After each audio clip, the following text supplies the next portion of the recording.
Sénégal est un pays à majorité musulmane. Autour de la mosquée, le vendredi, en pleine rue, des milliers de fidèles se prosternent à l'appel du muezzin. Et ce n'est pas un des moindres paradoxes de cette terre de l'islam que son président, Léopold Senghor, soit un catholique convaincu.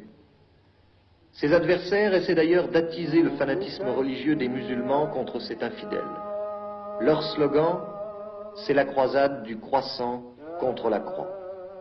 Depuis 18 ans que j'ai fait de la politique, on a toujours certains, une petite minorité, a toujours employé cet argument contre moi, mais cela ne me gêne pas du tout.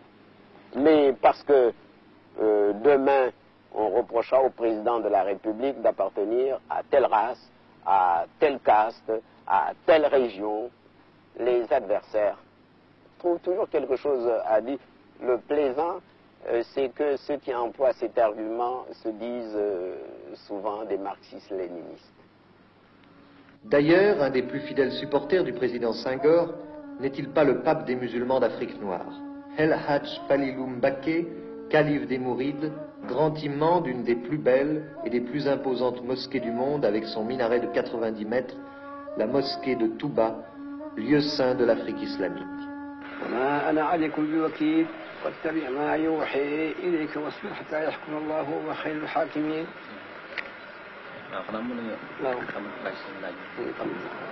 Vous pouvez maintenant, Monsieur Colomès, le calife a fini la lecture de quelques versets du Coran.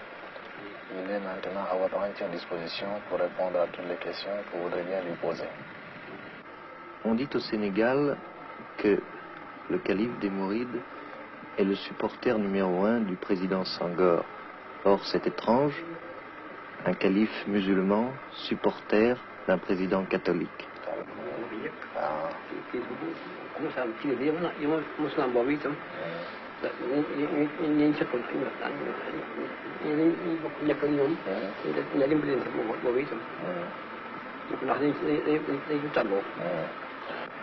Pour le calife, la politique ne se mêle pas à la religion. Il est musulman, il est le chef de la plus grande confrérie religieuse en Afrique noire, musulmane comme vous dites, et le président Senghor, évidemment, est catholique. Mais le calife ne s'intéresse pas au président Senghor parce qu'il est catholique, il s'intéresse à lui surtout parce qu'il pense que dans le domaine de la conduite des affaires du pays, le président Senghor est le plus apte, le plus capable. Et pour le calife, les intérêts supérieurs du Sénégal sont au-dessus de toute considération. Évidemment, nous n'allons pas demander au président Senghor de diriger les affaires spirituelles des musulmans. Ce qu'on demande au président Senghor, ce n'est pas sa religion, c'est de conduire le Sénégal sur la voie du progrès, de la paix et de la liberté. Et surtout, tout cela dans le respect des valeurs traditionnelles et spirituelles. Un certain vent de bouleversement souffle depuis quelque temps sur l'Afrique et surtout sur les dirigeants qui ont amené leurs pays respectifs à l'indépendance. Regardez M. Sylvanus Olympio, l'Albé Fulbert Youlou au mois d'août, récemment M. Hubert Maga. Vous n'êtes pas inquiet, vous, président Senghor?